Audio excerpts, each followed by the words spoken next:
The courtroom was silent, so silent that even the slow hum of the ceiling fan sounded loud. Every seat was filled, every camera was rolling, every person inside was holding their breath. At the center of it all stood Maria Thompson.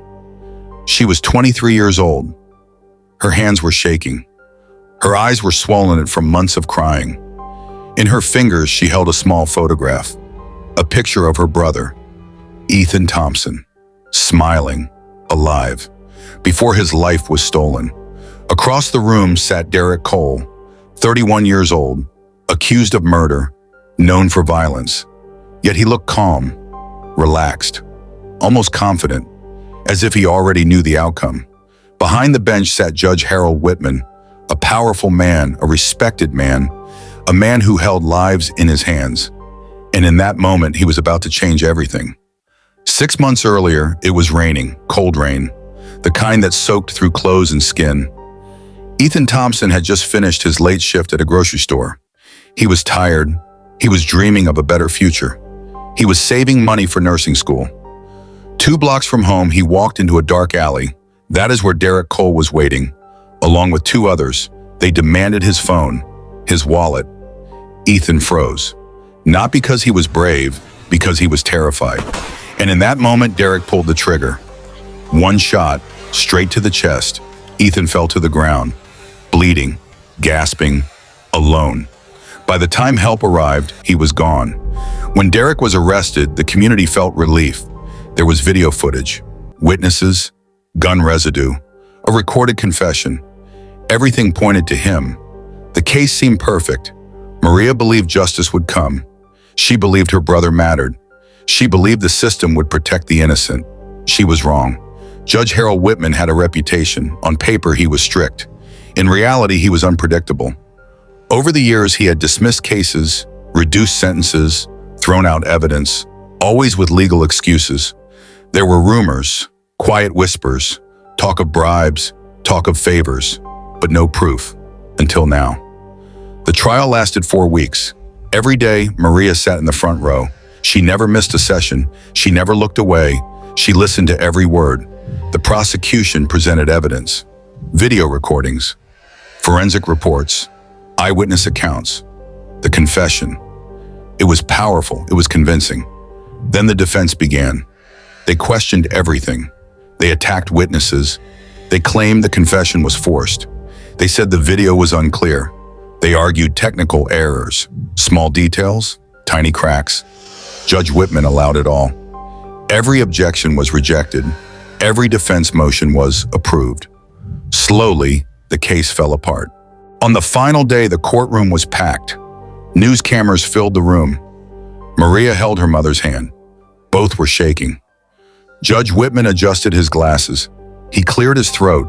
Then he spoke. He talked about procedural errors, about evidence handling, about constitutional violations. And then he said the words no one expected. All charges were dismissed. The room exploded with shock. Maria felt her chest collapse. Her mother fainted.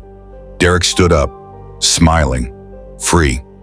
As he walked past Maria, he whispered quietly, "Should have stayed quiet." Only she heard it. Within hours, the nation reacted. Headlines spread everywhere. Protests began. People demanded answers. Hashtags trended. But legally, nothing could be done.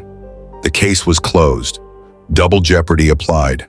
Derrick was free, and Judge Whitman went home, thinking he had won. But Maria did not give up. She changed. The verdict did not destroy her. It transformed her. While others protested online, Maria worked in silence. She studied court records, read transcripts, learned legal systems, followed money trails, tracked lawyer connections. Late one night, she found something. A company, hidden, registered overseas, connected to Derrick's attorney, sending money to an account, linked to Judge Whitman, not once, not twice, 6 times over 3 years. Bribes, proof. Maria gathered everything and sent it anonymously to an investigative journalist. 3 months later, federal agents arrived. They raided Judge Whitman's home.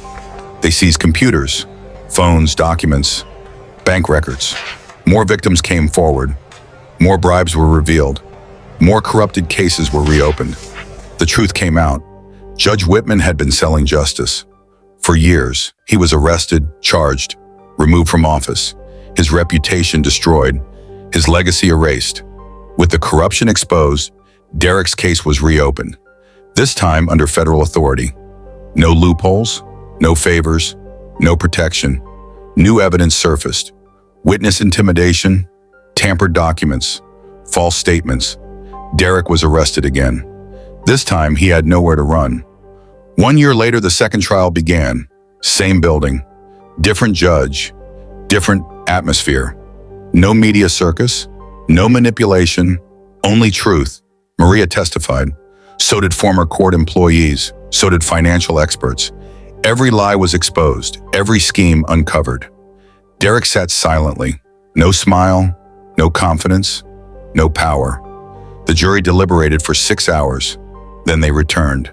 Guilty, life in prison, no parole. Judge Whitman was sentenced to 28 years in federal prison in the same facility as Derrick.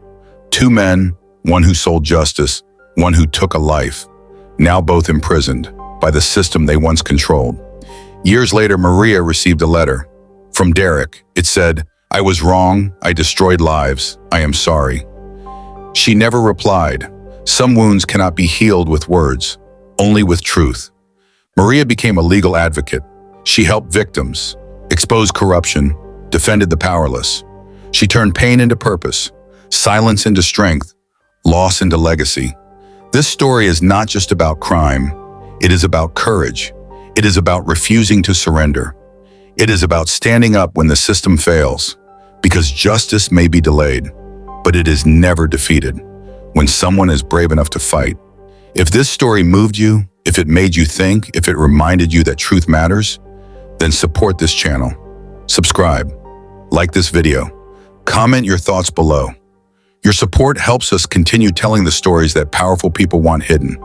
Until next time, stay alert, stay strong, and never stop seeking the truth.